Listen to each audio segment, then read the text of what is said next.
여러분, 혹시 쿠팡 쓰시나요? 핸드폰으로 주문하면 다음날 물건이 오는 그 회사 말입니다. 그런데 이 쿠팡에서 믿기 힘든 일이 벌어졌습니다. 무려 3,370만 명의 고객 정보가 유출되었다는 겁니다. 잠깐, 3,370만 명이 얼마나 많은 숫자일까요? 우리나라 전체 인구의 65%입니다. 10명 중 67명이 피해를 본 거예요. 아마 여러분도, 여러분의 자녀분들도, 손주들도 이 안에 포함되어 있을 가능성이 큽니다. 이건 단순한 사고가 아닙니다. 마치 우리 집 현관문이 5개월 동안 활짝 열려 있었는데 아무도 몰랐던 것과 같은 상황입니다.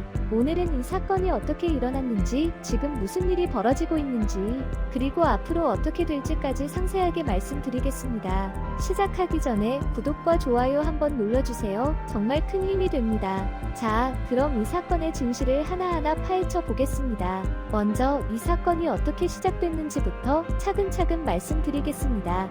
2025년 6월 24일, 누군가가 쿠팡 서버에 접근하기 시작했습니다. 그것도 해외 서버를 통해서요. 그런데 놀라운 건 쿠팡이 이 사실을 5개월 동안 전혀 몰랐다는 겁니다. 5개월이에요, 여러분. 6월, 7월, 8월, 9월, 10월. 이 긴 시간 동안 누군가가 우리 정보를 자유롭게 들여다보고 있었던 겁니다. 그럼 쿠팡은 어떻게 알게 됐을까요? 11월 18일, 한 고객의 민원으로 겨우 알게 되었습니다. 회사가 먼저 발견한 게 아니라 피해를 본 고객이 이상하다고 신고를 해서야 알게 된 거죠. 더 기가 막힌 건 그 다음입니다. 처음에 쿠팡은 4,536개의 계정만 문제가 있습니다 라고 발표했습니다. 4,000몇 백명 정도면 그래도 관리할 만하다고 생각했겠죠. 하지만 조사를 계속하자 충격적인 진실이 드러났습니다. 실제로는 3,370만 개의 계정 정보가 유출되었던 겁니다. 처음 발표보다 무려 7,500배나 많은 숫자입니다. 이게 얼마나 심각한 일인지 아시겠죠?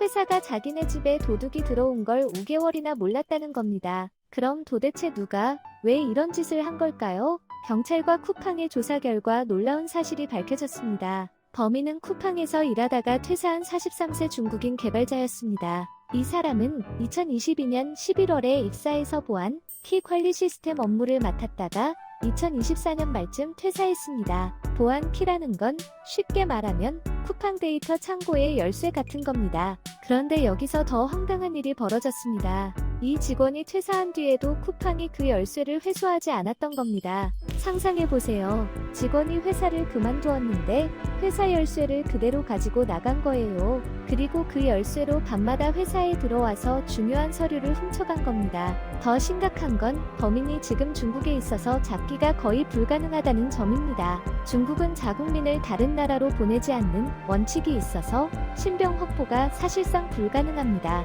결국 범인은 저 멀리 중국에 있고 우리는 여기서 속수무책으로 당한 셈이죠. 자, 그럼 도대체 우리 정보 중에서 뭐가 새어 나간 걸까요? 이름, 전화번호, 배송 주소, 이메일 주소, 그리고 최근 5건의 주문 내역입니다. 그 정도면 괜찮은 거 아니에요? 라고 생각하실 수도 있습니다. 하지만 천만에요.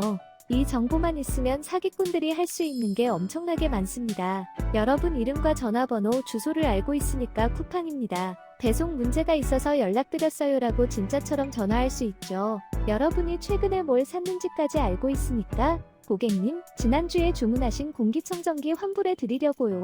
이 링크로 들어오세요라고 속일 수도 있습니다. 심지어 배송 주소에는 공동연관 비밀번호까지 포함되어 있을 수 있습니다. 그럼 우리 집까지 들어올 수 있는 거죠. 쿠팡은 카드 번호나 비밀번호는 안전합니다라고 했지만 유출된 정보만으로도 충분히 위험한 겁니다. 이 소식이 알려지자 온 나라가 발칵 뒤집혔습니다. 먼저 대통령부터 나섰습니다.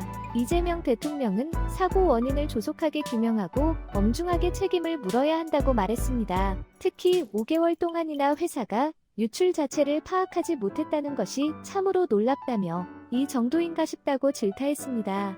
국회에서는 청문회가 열렸습니다. 쿠팡 경영진을 불러서 따져 물은 거죠. 그런데 여기서 또 문제가 생겼습니다. 가장 책임이 큰 김범석 쿠팡 의장은 청문회에 안 나타났습니다. 전 세계 170개국에 영업 일정이 있다며 불참 사유서를 냈다고 합니다. 이걸 본 국민들은 더욱 분노했죠. 잠깐 여기서 더 흥미진진한 이야기가 있습니다. 쿠팡 주가가 폭락했습니다. 시간 외 거래에서 8% 이상 떨어졌다가 정규 거래에서도 5.3% 하락했습니다. 그리고 쿠팡이 사과문을 올렸다가 사흘 만에 내려버렸습니다. 사과문 자리에는 오늘 밤 12시까지 주문해도 로켓 배송은 내일 도착 이라는 광고가 다시 올라왔죠. 이걸 본 사람들은 진심이 없다, 장사만 생각한다며 더욱 화를 냈습니다. 시민단체와 피해자들은 집단소송을 준비하고 있습니다. 이미 집단소송 카페 가입자가 13만 명을 넘었습니다. 그럼 쿠팡은 앞으로 어떤 처벌을 받게 될까요? 전문가들은 크게 세 가지를 예상하고 있습니다. 첫째, 엄청난 과징금입니다. 현행법에 따르면 전체 매출액의 3%까지 과징금을 매길 수 있습니다. 쿠팡의 매출이 얼마나 큰지 아시나요?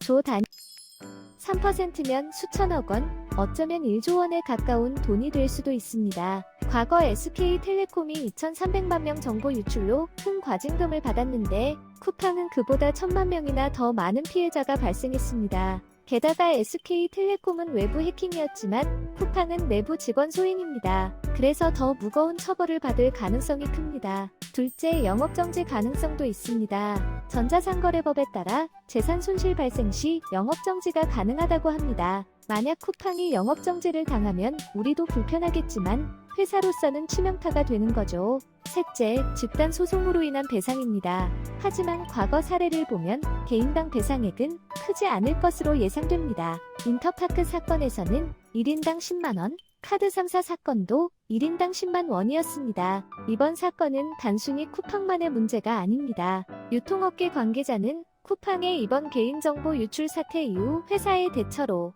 충성 고객의 마음까지 잃었다면서 내년에 이커머스 판도가 크게 뒤바뀔 것이라고 전망했습니다. 무슨 말이냐면요. 지금까지 쿠팡이 인터넷 쇼핑 시장을 독점하다시피 했는데 이번 일로 사람들이 등을 돌리기 시작했다는 겁니다. 재미있는 현상이 하나 있습니다. 유출 사건 발생 10일 만에 쿠팡 일간 이용자 수가 사태 이전 수준으로 회복되었습니다. 그럼 사람들이 다 용서한 거 아니에요? 아닙니다. 로켓 배송에 길들여진 소비자들이 마땅한 대안을 찾지 못해 울며 겨자 먹기로 잔류하고 있다는 분석입니다. 하지만 장기적으로는 다릅니다.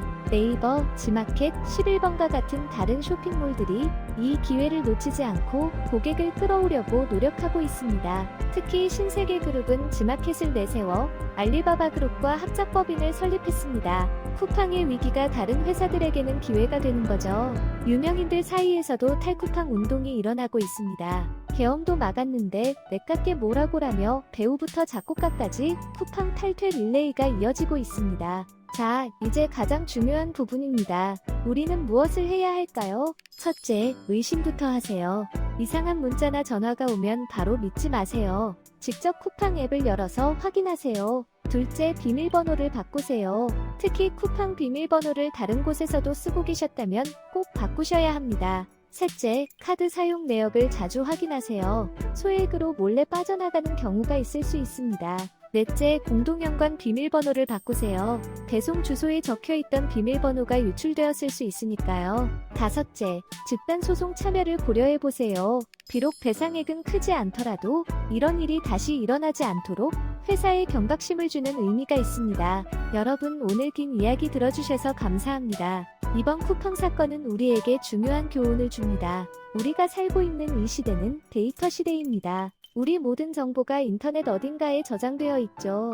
그래서 기업은 우리 정보를 얼마나 책임있게 지켜야 하는지, 그리고 우리는 스스로를 어떻게 지켜야 하는지 다시 한번 생각하게 됩니다. 한 가지 확실한 건 이겁니다. 이런 사건은 쿠팡에서만 일어나는 게 아닙니다. 어떤 회사든 언제든 일어날 수 있습니다. 그러니까 항상 조심하고, 항상 점검하고, 항상 의심하는 습관을 가져야 합니다. 오늘 말씀드린 내용 하나하나 실천해보세요. 한꺼번에 다 하려고 하지 마시고 오늘 하나, 내일 하나씩 천천히 하시면 됩니다. 이 영상이 여러분께 도움이 되셨다면 구독 버튼, 좋아요 버튼, 그리고 알림 설정까지 꾹 눌러주세요. 앞으로도 이렇게 중요한 소식들 쉽고 자세하게 정리해서 계속 전해드리겠습니다. 건강하시고 안전한 하루 보내세요. 감사합니다.